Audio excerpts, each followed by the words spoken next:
जिस प्रकार व्याघ्र से वन की रक्षा होती है, वन से व्याघ्र की रक्षा होती है, उसी प्रकार व्यासपीठ से शासन तंत्र की रक्षा होती है, शासन तंत्र से व्यासपीठ की रक्षा होती है।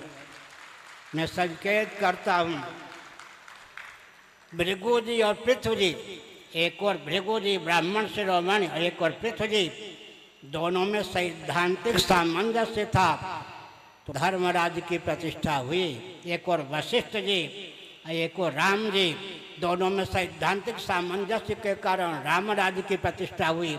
एक और धौम्य जी या वेदव्यास जी, दूसरी और युधिष्ठिर जी, दोनों में सैद्धांतिक सामंजस्य के कारण धर्मराज की प्रतिष्ठा हुई। एक और विक्रमादित्य जी, दूसरी ओर नवरत्न जी, दोनों में सैद्धांतिक सामंजस्य के कारण धर्मराज की प्रतिष्ठा हुई। एक और शिवाजी समर्थ रामदास जी तो दूसरी ओर शिवाजी, दोनों में सैद्धांतिक सामंजस्य के कारण धर्मराज की प्रतिष्ठा हुई।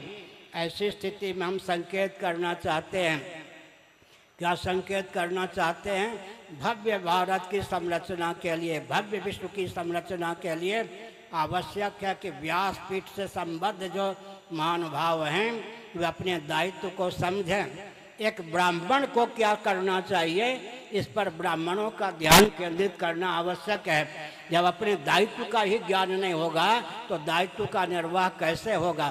फिर ब्राह्मण परिव्राजक, परिव्राजकों के भी परिव्राजक शंकराचार्य का क्या दायित्व है, इसका ज्ञान शंकराचार्य को भी होना चाहिए। हम शंकराचार्य के दायित्व का वर्णन इसलिए करते हैं, आप हमको भी उस दृष्टि से निहारें। अगर हम भी स्खलित होने लगे तो कहें आपका यह उद्घोष आपके जीवन में चरितार्थ नहीं है। ब्राह्मण का क्या दायित्व होता है? ब्राह्मण परिव्राजक, फिर परिव्राजकों के भी नियामक शंकराचार्य का क्या दायित्व होता है, इस पर ध्यान केंद्रित करने की आवश्यकता है।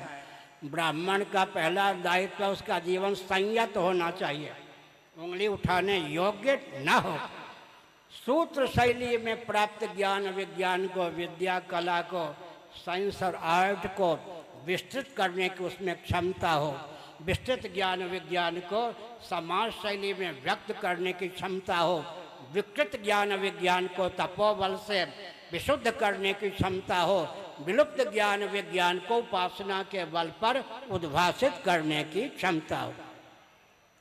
यह शंकराचार्य का दायित्व होता है, ब्राह्मणों का दायित्व होता है।